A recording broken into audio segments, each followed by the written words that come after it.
ফিলিস্তিনের গাজা যখন ইসরায়েলি হামলায় সম্পূর্ণ বিধ্বস্ত, তখন হামলা আরও সম্প্রসারণের সিদ্ধান্ত অনুমোদন করেছে নেতানিয়াহু সরকার। এই সিদ্ধান্ত বাস্তবায়নের মাধ্যমে ইসরায়েল পুরো গাজা দখল করতে চায়। এছাড়া গাজায় ত্রাণ সহায়তা দিতে একটি নতুন ব্যবস্থা চালুর ব্যাপারেও আলোচনা হয়েছে। তবে এ নিয়ে মন্ত্রিসভার বৈঠকে একজন মন্ত্রী ও সেনা প্রধানের মধ্যে উত্তপ্ত বাক্য বিনিময় হয়েছে। গাজায় হাজার হাজার রিজার্ভ সেনা তলব করার কয়েক ঘন্টা পরই এই সিদ্ধান্ত নেওয়া হলো। ফিলিস্তিনি স্বাধীনতাকামী সশস্ত্র গোষ্ঠী হামাস ইসরায়েলের এ পরিকল্পনাকে রাজনৈতিক ব্ল্যাকমেল হিসেবে অভিহিত করেছেন। নতুন পরিকল্পনা অনুসারে ইসরায়েল সম্পূর্ণ গাজা দখল করবে ও বিজয় ঘোষণা করবে। এক্ষেত্রে হামাসের বিরুদ্ধে আরও কঠোর অবস্থান নেয়ার পরিকল্পনা হয়েছে। হামলা সম্প্রসারণের মাধ্যমে বাস্তুচ্যুত জনগোষ্ঠীকে স্থানান্তর করা হবে দক্ষিণ গাজায়। এভাবে পুরো গাজা থেকে বাসিন্দাদের সরিয়ে দেওয়া হবে। আল জাজিরা জানায়, বর্তমানে গাজার প্রায় 50% নিয়ন্ত্রণ করছে Israel. Not what we wanted to hear.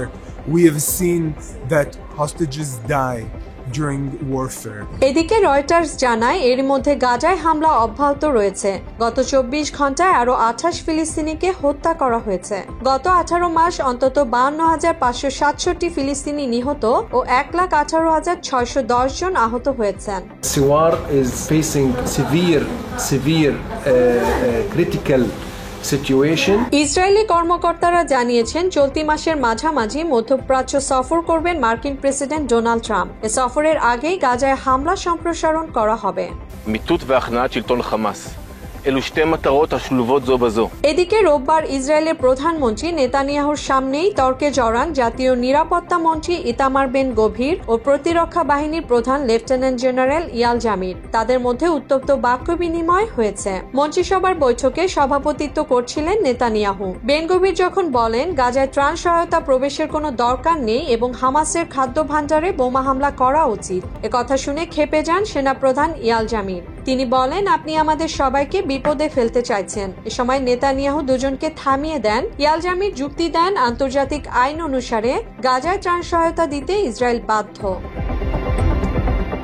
ইসরায়েলের পররাষ্ট্র দপ্তর স্বীকার করেছে, হামাসকে এড়িয়ে গাজায় ত্রাণ সহায়তা সরবরাহের প্রক্রিয়া নিয়ে যুক্তরাষ্ট্র ইসরায়েলের মধ্যে আলোচনা চলছে। তবে গাজায় কর্মরত মানবিক সংস্থাগুলো নতুন ত্রাণ কার্যক্রম নিয়ে উদ্বেগ প্রকাশ করেছে। তাদের বক্তব্য, ওষুধ, পানি সহ জীবন রক্ষাকারী পণ্যের উপর নিয়ন্ত্রণ প্রতিষ্ঠার জন্য ইসরায়েল নতুন পথ খুঁজছে। এদিকে জাতিসংঘ মহাসচিব অ্যান্টোনিও গুতেরেস এক বিবৃতিতে বলেছেন, আমরা এমন কোনো পরিকল্পনার পক্ষে সমর্থন দেব না যা মানবতাকে ভুলুণ্ঠিত করবে।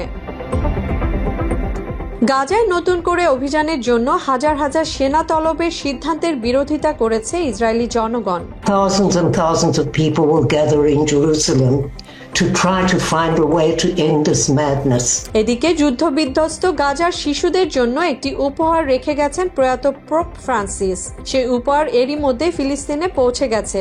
উপহারটি মূলত প্রয়াত পোপ ফ্রান্সিসের পাঠানো একটি গাড়ি। তিনি গাজার শিশুদের জন্য স্বাস্থ্য ক্লিনিকের কাজে গাড়িটি ব্যবহারের আহ্বান জানিয়েছেন। বিশেষভাবে নকশা করা ওই গাড়িতে পোপ জনসমক্ষে আসতেন। হামাস জানিয়েছে, তারা গাজার জনগণকে ইসরায়েলের রাজনৈতিক ব্ল্যাকমেইলের শিকার হতে দেবে না। খাদ্য সংকটের মধ্যে লুটপাট চালানোর একটি সশস্ত্র গ্রুপের 6 জনকে হত্যা করেছে তারা। কাসাসাম ব্রিগেড দক্ষিণ গাজায় ইসরায়েলি বাহিনীর উপর বড় হামলার দাবি করেছে। খান ইউনিসে তারা আল ইয়াসিন 105 ক্ষেপণাস্ত্র দিয়ে 2টি ইসরায়েলি ট্যাঙ্ক এবং একটি সামরিক বুলডোজার ধ্বংস করেছে। মুসলিমা জাহান মিতু, বাংলা এডিশন।